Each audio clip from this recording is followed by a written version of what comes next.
अस्सलामुअलैकुम स्टूडेंट्स, आज हम 10th क्लास मैथ के यूनिट नंबर 9 जिसका नाम है कोर्स ऑफ अ सर्कल, इसका थ्योरम नंबर 1 करेंगे। तो थ्योरम नंबर 9.1 हमारे पास है, one and only one circle can pass through three non collinear points. यानी कि अगर हमारे पास तीन नॉन कोलिनियर पॉइंट्स मौजूद हैं तो उसमें से सिर्फ़ और सिर्फ एक सर्कल जो है वो गुजर सकता है। उर्दू में बात करें तो हमारे पास अगर तीन गैर हम ख़त नकात मौजूद हैं तो उनमें सिर्फ़ और सिर्फ एक दायरा जो है वो गुजर सकता है। तो इसको थ्योरम को समझने के लिए हमें सबसे पहले नॉन कोलिनियर पॉइंट्स का जो कॉन्सेप्ट है उसको क्लियर करना पड़ेगा। तो हमारे पास अगर तीन नॉन कोलिनियर पॉइंट्स है, उस कॉन्सेप्ट को समझने के लिए हमें सबसे पहले ये समझना पड़ेगा कोलिनियर पॉइंट्स क्या होते हैं। तो कोलिनियर पॉइंट्स कौन से हैं ये देखें। अगर हमारे पास ये एक पॉइंट है ए, ये दूसरा पॉइंट है बी, ये तीसरा पॉइंट है सी। अगर तीनों को हम ज्वाइन कर दें तो ये देखिए तीनों पॉइंट जो है वो एक स्ट्रेट लाइन के अंदर आ रहे हैं, यानी कि एक खत के अंदर तीनों पॉइंट ए बी और सी आ रहे हैं। तो ऐसे पॉइंट्स को हम कह देते हैं कोलिनियर पॉइंट्स। लेकिन अगर हमारे पास यही पॉइंट्स इस तरह से हैं कि हमारे पास ये है ए, ये हमारे पास है बी और ये हमारे पास है सी, ए बी एंड सी। तो ये तीनों जो पॉइंट्स हैं हम देख रहे हैं कि ये तीनों एक ख़त के अंदर यानी कि एक स्ट्रेट लाइन के अंदर नहीं आ रहे। तो ऐसे पॉइंट्स जो हैं वो नॉन कोलिनियर पॉइंट्स कहलाते हैं, यानी गैर हम ख़त नकात कहलाते हैं। तो आ जाए हम अब चलते हैं ये अपने थ्योरम की तरफ। तो थ्योरम जो है हमारा पास जो है वो उसकी स्टेटमेंट को हमने चेक कर लिया। तो हम सबसे पहले यहाँ पर तीन चीज़ें लिखेंगे, एक गिवन, एक प्रूफ और एक कंस्ट्रक्शन। ये इसका लाजमी जो जुज़ हैं। तो सबसे पहले गिवन क्या होता है, ये इनके मालूम हमें क्या हुआ है इस स्टेटमेंट को पढ़ते हुए। हमें मालूम हुआ है कि हमारे पास जो है वो तीन नॉन कोलिनियर पॉइंट्स मौजूद हैं। तो यहाँ पर हम सबसे पहले लिख लेंगे कि ये हमने कंस्ट्रक्शन को भी साथ साथ ड्रॉ करना शुरू कर देना है। तो कंस्ट्रक्शन में हमारे पास है ए बी सी, तीन हमने पॉइंट्स ले लिए। तो गिवन में हम कहेंगे A B and C are three non collinear points. तो गिवन यानी मालूम में हम ये लिख लेंगे। उसके बाद टू प्रूव, हमने प्रूव क्या करना है, यानी हमें मतलब क्या है, हमें किस चीज़ से मतलब है, वो है one and only one circle can pass through them. तो यहाँ पे लिख लेंगे one and only one circle can pass through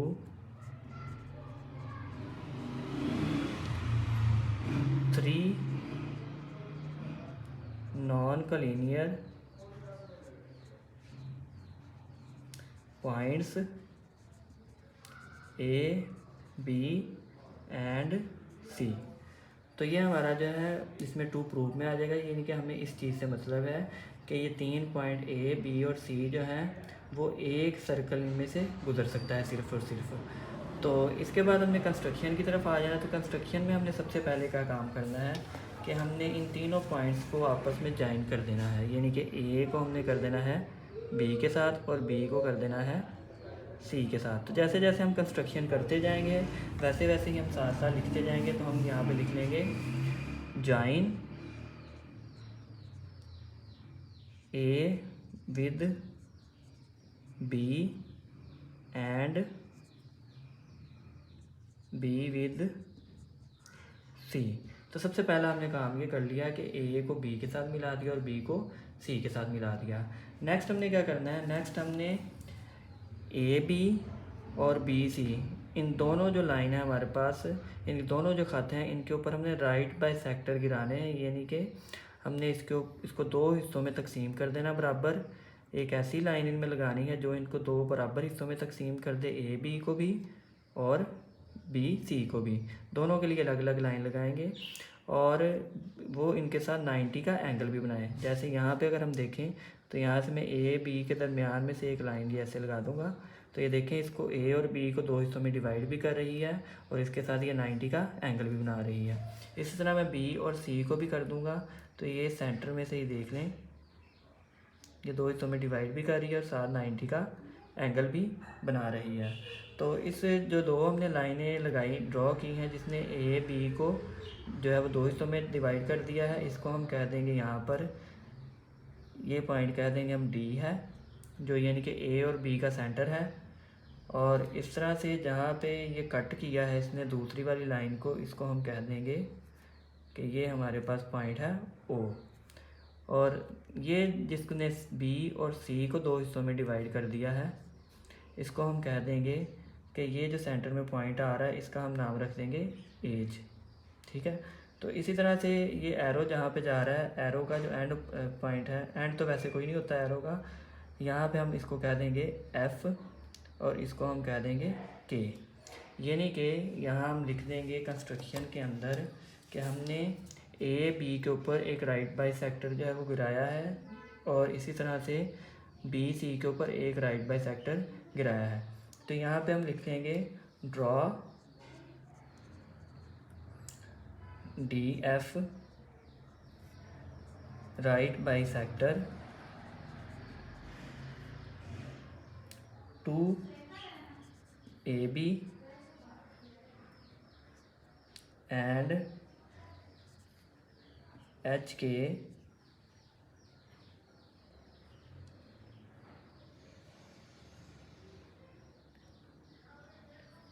right bisector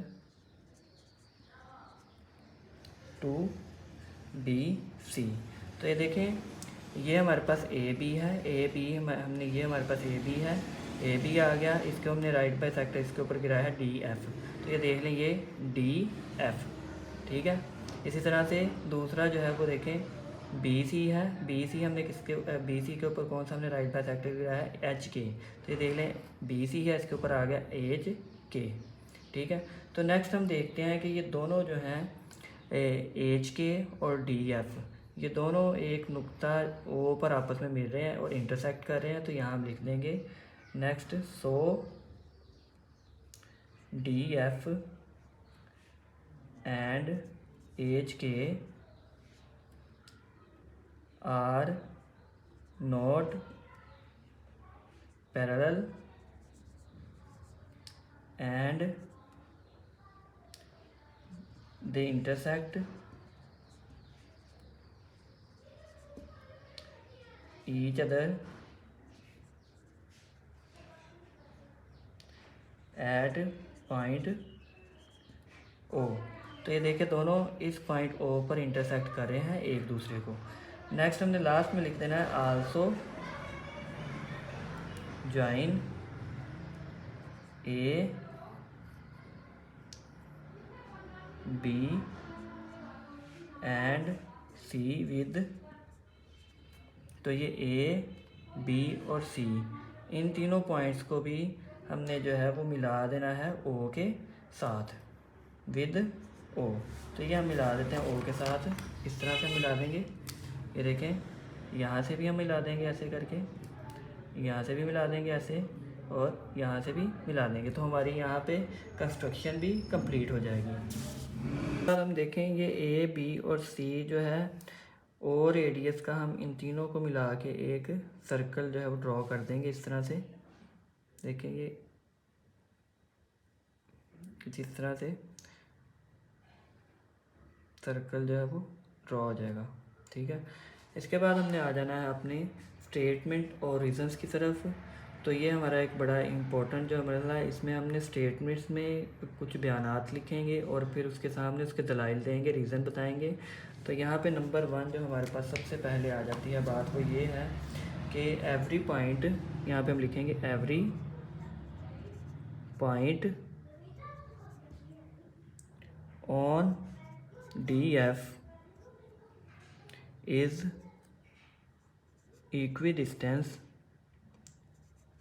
equidistant from A and B।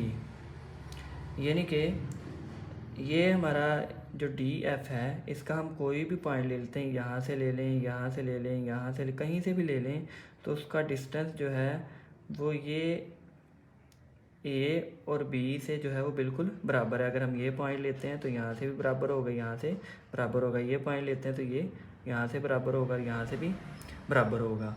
तो यहाँ हम जो है वो रीज़न में लिखेंगे as D F perpendicular bisector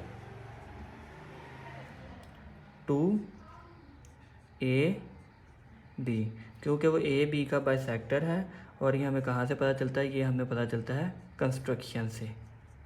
तो जो हमने यहाँ पर कंस्ट्रक्शन की थी, इस कंस्ट्रक्शन से हमें पता चल रहा है क्योंकि ये जो डी एफ है वो ए बी का राइट बाइसेक्टर है, तो इसका कोई भी पॉइंट हम ले लेते हैं तो वो ए से और बी से बराबर फासले पर होगा। और ये हम 9th क्लास में एक थ्योरम में कर चुके हैं। नेक्स्ट जो है वो हम यहाँ पे लिखेंगे कि in particular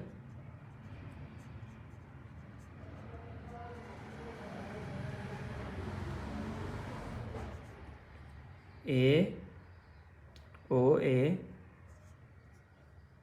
is equal to है ओ बी।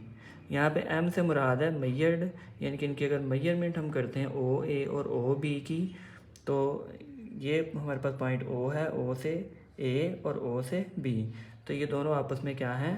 बराबर हैं। तो ये हमें कहाँ से पता चला? ऊपर वाला जो हमने स्टेटमेंट लिखी है वहाँ से।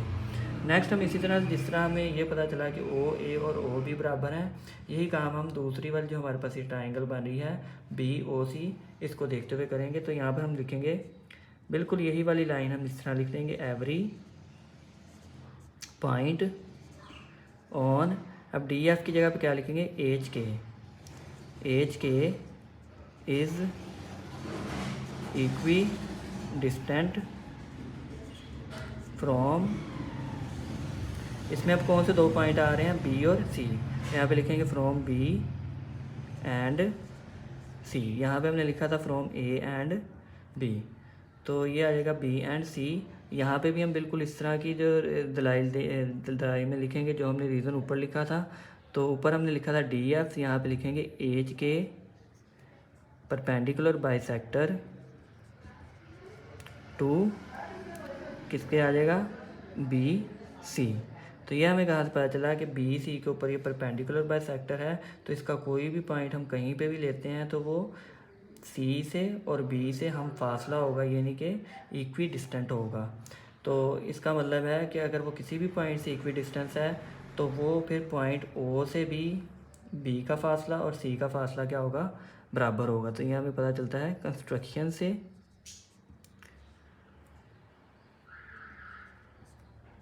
तो यहाँ पे भी हम लिख देंगे इन पार्टिकुलर, जो हमारा ऊपर ओ ए और ओ बी बराबर था, यहाँ पे हमारा ओ बी और ओ सी दोनों बराबर हैं। तो यहाँ लिख देंगे ओ बी एंड ओ सी, ये दोनों क्या हैं? बराबर हैं। तो अगर हम इन दोनों पॉइंट्स को देखें जो ऊपर हमने जिनको प्रूव किया है, तो वहाँ से हम एक और चीज़ का हमें पता चलता है कि यहाँ हम लिख देंगे now O is the only common to point to DF and H K, which is equidistant from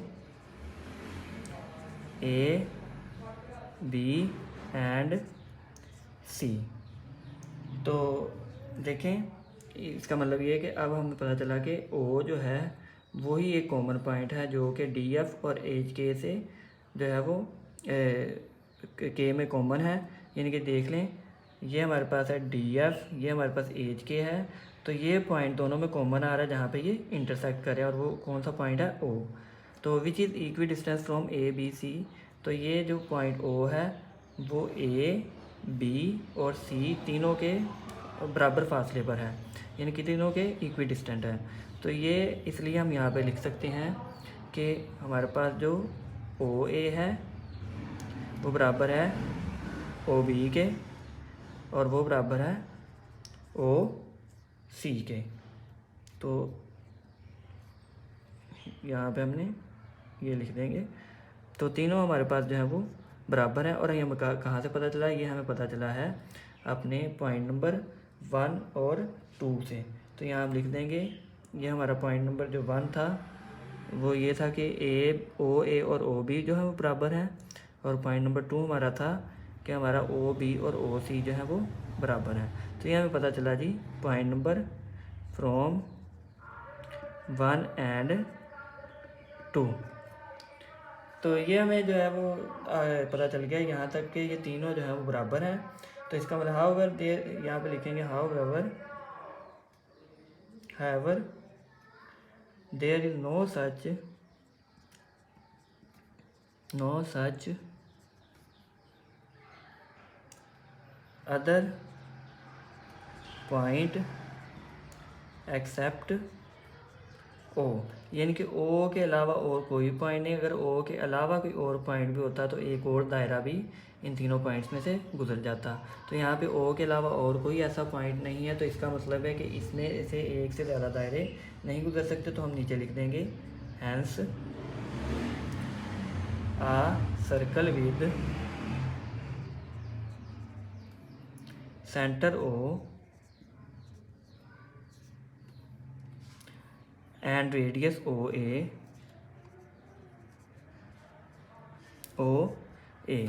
तो ये सेंटर ओ है और रेडियस का है ओ ए। तो ओ ए हम एक ही को जाहिर करेंगे, हम ये नहीं लिखेंगे कहीं पे ओ बी है ओ सी है, क्योंकि ओ ए ओ बी और ओ सी तीनों बराबर हैं। तो जो हमारा फर्स्ट जो हमारा रेडियस आ रहा है उसी को हम यहाँ पर मेंशन करेंगे, यानी कि O A will pass through A B and C. तो हम यहाँ पे कह देंगे अल्टीमेटली, आखिरकार जो है वो पता चल जाएगा कि ultimately there is only one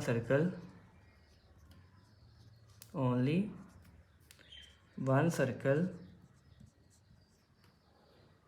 which passes through